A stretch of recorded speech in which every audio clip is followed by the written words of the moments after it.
નમસ્કાર દર્શક મિત્રો, ધ લોકસત્તા શોમાં આપનું સ્વાગત છે।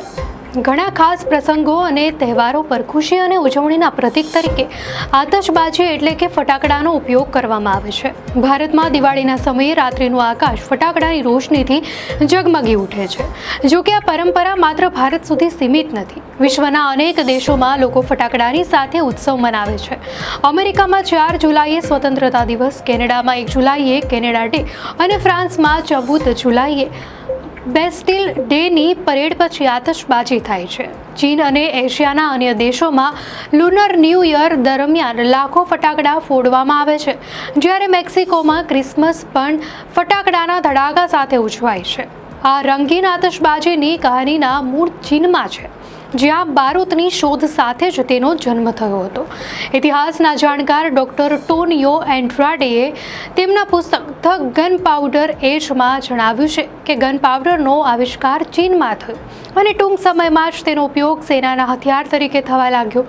યાત્રાઓ અને વેપાર દ્વારા આ ગન પાવડર ભારત, યુરોપ અને દુનિયાના અન્ય ભાગો સુધી પહોંચ્યો અને તેનો ઉપયોગ ખાસ પ્રસંગો અને તહેવારો પર થવા માંડ્યો।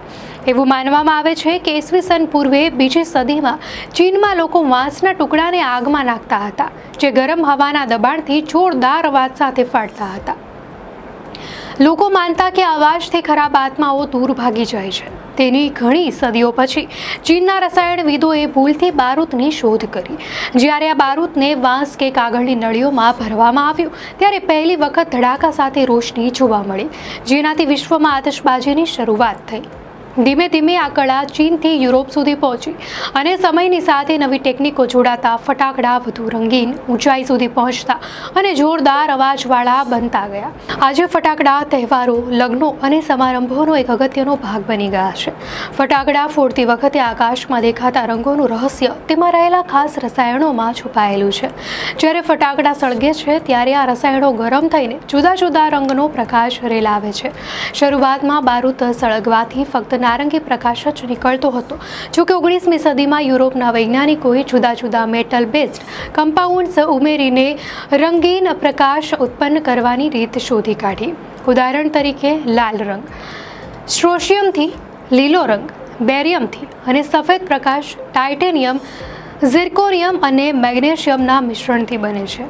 વાદળી રંગ સૌથી પડકારજનક મનાય છે, જે કોપરથી બને છે, પરંતુ તાપમાનમાં થોડો પણ ફેરફાર થાય તો રંગ અદૃશ્ય થઈ જાય છે। વૈશ્વિક સ્તરે વોલ્ટ ડિઝની કંપની દુનિયામાં આતશબાજીની સૌથી મોટી ખરીદદાર મનાય છે। કહેવાય છે કે ડિઝની દર વર્ષે તેના થીમ પાર્ક્સમાં રાત્રે થતા શો માટે લગભગ $5 કરોડ ખર્ચ ફટાકડા પાછળ કરે છે। ગિનિસ વર્લ્ડ રેકોર્ડ અનુસાર અત્યાર સુધીનું સૌથી મોટું આતશબાજી પ્રદર્શન 2016ના નવા વર્ષના સ્વાગત દરમિયાન ફિલિપાઇન્સના ચર્ચ ઓફ ક્રાઇસ્ટમાં થયું હતું, જેમાં 1 કલાકથી થોડા વધુ સમયમાં કુલ 8,10,904 ફટાકડા ફોડવામાં આવ્યા હતા। ભારતમાં ફટાકડાનું ચલણ ગન પાવડરના આગમન સાથે શરૂ થયું। અલીગઢ મુસ્લિમ યુનિવર્સિટીના પ્રોફેસર સૈયદ અલી નદીમ રેઝવી અનુસાર આ પરંપરા લગભગ 15મી સદીમાં શરૂ થઈ, જ્યારે પોર્ટુગીઝ ભારતમાં આવ્યા અને હથિયારોમાં ગન પાવડરનો ઉપયોગ વધ્યો। શરૂઆતમાં ગન પાવડર માત્ર સેનામાં વપરાતું, પણ ધીમે ધીમે ભારતે ચીન પાસેથી ફૂલઝડી બનાવવાની તકનીક શીખી અને ફટાકડાનો પાયો નંખાયો।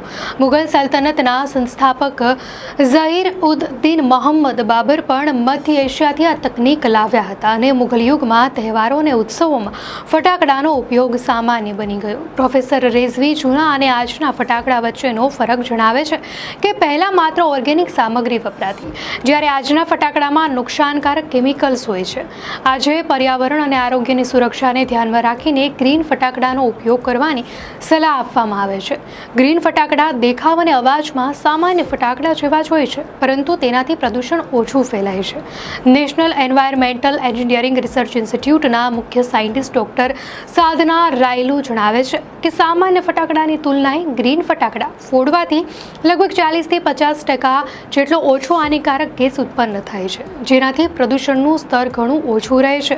ગ્રીન ફટાકડા પરના સંશોધનોનો હેતુ આ હાનિકારક તત્વોની માત્રા ઘટાડવાનો હતો, જેથી મનોરંજનની સાથે સુરક્ષા પણ જળવાઈ રહે।